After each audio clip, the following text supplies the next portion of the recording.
Hello viewers, Tollywood story এক্সপ্লেনারে তোমাদের সবাইকে স্বাগত জানিয়ে গীতা এলএলবির আজকের পর্বের রিভিউ আমি শুরু করছি। শুরুতেই দেখতে পাচ্ছি মেহেক গীতাকে ফোন করেছে, মানে কৃপান ফোনটা লাউড স্পিকারে দিয়ে রেখেছে। মেহেক বলছে যে আমি মেহেক বলছি। মেহেকের নাম শুনে তো গীতা বলছে, হ্যাঁ মেহেক তুমি কোথায়? বলে আমি কৃপানের সাথে কফি হাউসে এসেছিলাম। কফি খাওয়া দাওয়ার পর আমরা একটা হোটেলে গিয়েছিলাম।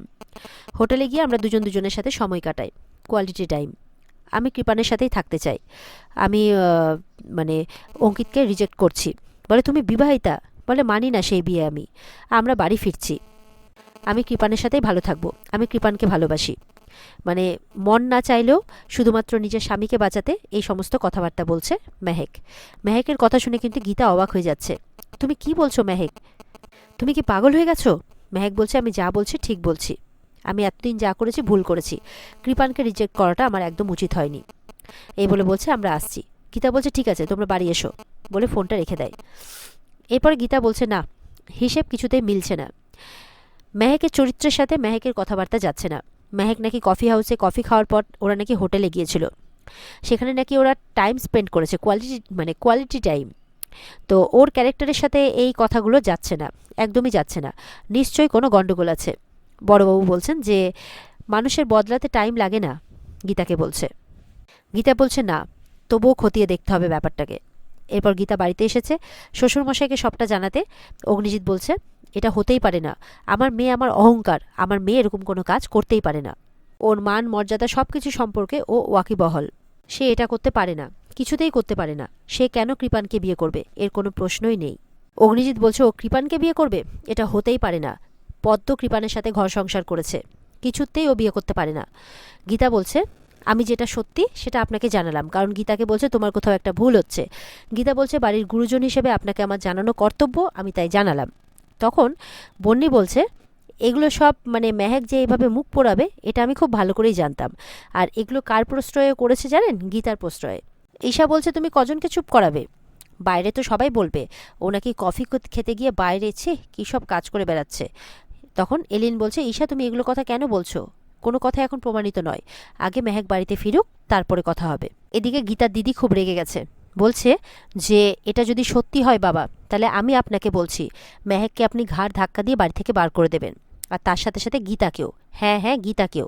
গীতা যদি ওকে সত্যি উস্কে থাকে, যদি এটা সত্যি হয়, তাহলে আপনি ওকে ঘাড় ধাক্কা দিয়ে বার করে দেবেন। গীতা আর সবাই শুনে অবাক হয়। এরপরে মেহেক আসে বাড়িতে। মেহেক যেই ঢুকতে যাবে তার বাবা আটকে দেয়, একদম ওখানে দাঁড়িয়ে থাকবে, ভেতরে পা রাখবে না। এলিন বলছে কি বলছো জেঠু, ও ভেতরে আসবে না? বলে তুমি একদম চুপ করে থাকো, আগে কোষ্ঠী পাথরের যাচাই হোক। ও নাকি কফি খেতে গেছিল, তারপর নাকি কৃপানের সাথে লং ড্রাইভে গেছিল, তারপর নাকি অনেকটা সময় কাটিয়ে এসেছে। পিতা হিসেবে বলতে আমার লজ্জা লাগছে, তুমি কি কোনো ঘনিষ্ঠ মুহূর্ত? গীতা তখন তার শ্বশুরমশাইকে চুপ করাচ্ছে, বাবা বাবা আপনি চুপ করুন। তো গীতার দিদি বলছে না, বাবাকে বলতে দে, সত্যি কথাটা, সত্যের মুখোমুখি হওয়াটা খুব দরকার। এরপর বন্নি উল্টোপাল্টা কথা বলছে, কি রে মেহেক, তুই মুখ পুড়িয়ে এসে এখন বলছিস তুই কৃপানকে বিয়ে করবি, ওর সাথে সংসার করতে চাস? গীতার দিদি বলছে যে বাবা এবার না আপনার শাসন করা উচিত। আপনার দরজার চৌকাঠে আপনার অহংকার নয়, আপনার লজ্জা দাঁড়িয়ে আছে। অগ্নিজিৎ বলছে আজকে তোকে আমি মেরেই ফেলে দেবো, এই বলে মেহেককে মারতে যাচ্ছে। গীতা আটকানোর চেষ্টা করছে, এলিন আটকানোর চেষ্টা করছে, কিন্তু কারোর কথা শুনছে না। এরপর অগ্নিজিৎ বলছে যে যখনই মারতে যাচ্ছে মেহেককে, তখন কৃপান এসে হাতটা ধরে নেয়। এটা দেখে তো বাড়ির সবাই অবাক হয়ে যায়। বলছে যে তোমার এত বড় সাহস কী করে হলো আমার হাত ধরার? তখন কৃপান বলছে যে আমার মেহেকের গায়ে কেউ হাত দিলে আমাকে তো তাকে রক্ষা করতেই হবে। দেখলে মেহেক, আমি তোমাকে বলেছিলাম যে এখানে আসতে হবে না, কিন্তু তুমি কোনো কথা শুনলে না। অগ্নিজিৎ বলছে মেহেক বিবাহিতা। কৃপান বলছে আমি মানি না, সেদিন সবটাই নাটক ছিল, স্ক্রিপ্টেড ছিল। আর এই নষ্টের মূলে ছিল গীতা, আপনার বাড়ির বউ। অবশ্য সে বাড়ির বউ হতেই পারেনি, সে গীতা এলএলবি অ্যাডভোকেটই থেকে গেছে। কোনোদিনও বোঝেনি যে জোর করে সম্পর্ক টিকিয়ে রাখা যায় না। মেহেক কি চায় সেটা কোনোদিনও বুঝতেই চায়নি।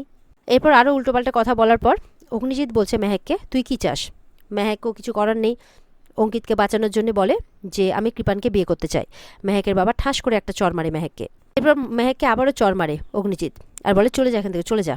যখন চলে যাচ্ছে গীতা বলছে পদ্মর কি হবে? গীতা পদ্মের কথা বললে মেহেক বলছে ওদের কখনো আইনি বিয়ে হয়নি, সেই জন্য পদ্মর কথা না হয় নাই ভাবলাম। মাঝে মধ্যে নিজের সুখের জন্য স্বার্থপর হতে হয়। গীতা কিন্তু মেহেকের কথা শুনে অবাক হচ্ছে।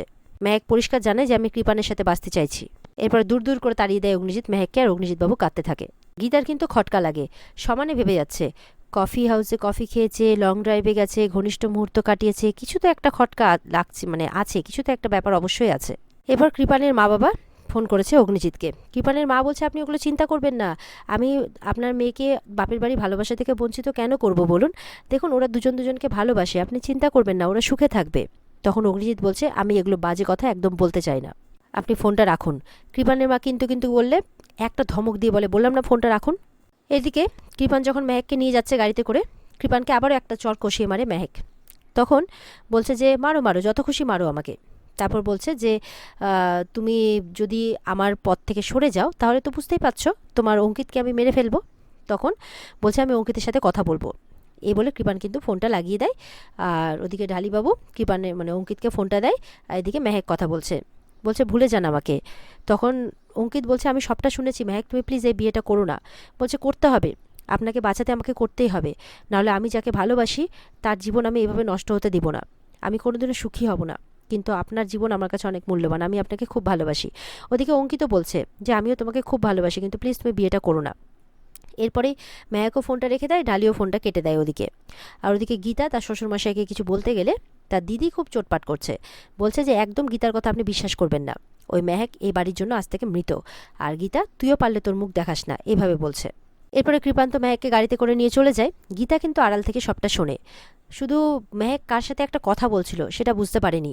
তখন বলছে বড়বাবুকে ফোন করে বলছে যে কৃপানের ফোনটা ট্রেস করুন, ওর ফোনে সমস্ত রিসিভ কল, মিসড কল, এমনকি মানে সমস্ত কিছু ডায়াল নাম্বার সব কিছু ট্রেস করুন, আর সবটার একটা রিপোর্ট বানিয়ে মানে একটা লিস্ট করে আপনি আমাকে দিন।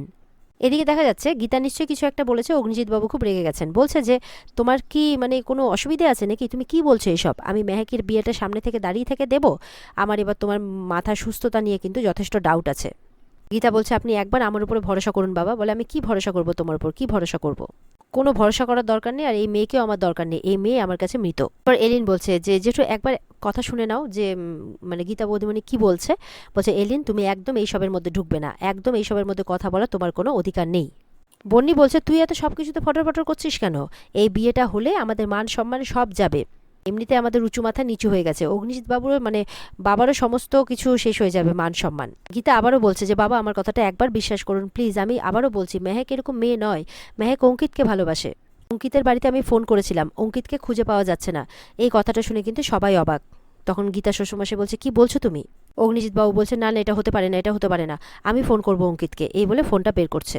এবার বন্নি বলছে হ্যাঁ বাবা আপনি ফোন করুন। আচ্ছা 1 মিনিট, ঈশা তুই ফোনটা কর। ঈশাকে ফোন করতে বলছে বন্নি। দেখা যাচ্ছে অঙ্কিতের ফোনটা বাজছে টেবিলের উপর সামনেই, কিন্তু অঙ্কিত সেটা রিসিভ করতে পারছে না, মাথার উপরে গান ধরে আছে ঢালি। ঈশা বলছে ফোন তো ধরছে না। গীতা বলছে আমি তো বলছি ও মিসিং। বাবা আমি বলছি আপনাকে যে কোনো গন্ডগোল হচ্ছে, আমার কথাটা প্লিজ বিশ্বাস করুন, আপনি একবারের জন্য আমাকে ভরসা করুন প্লিজ, এভাবে বলছে গীতা তার শ্বশুরমশাইকে। আর এখানে আজকের পর্ব শেষ হয়ে যায়। তো বন্ধুরা এই ছিল আজকের পর্বের রিভিউ। ভালো লেগে থাকলে পর্বকে লাইক কমেন্ট করে জানাতে ভুলবে না, আর আমাদের সাথে জুড়তে আমাদের চ্যানেলকে সাবস্ক্রাইব করতে ভুলবে না। দেখা হচ্ছে তোমাদের সাথে আগামীকালকে। সবাই ভালো থাকবে, আর যদি পর্বটার বিস্তারিত দেখতে চাও অবশ্যই স্টার জলসার পর্দায় চোখ রাখবে। তাহলে সবাই ভালো থেকো, টাটা।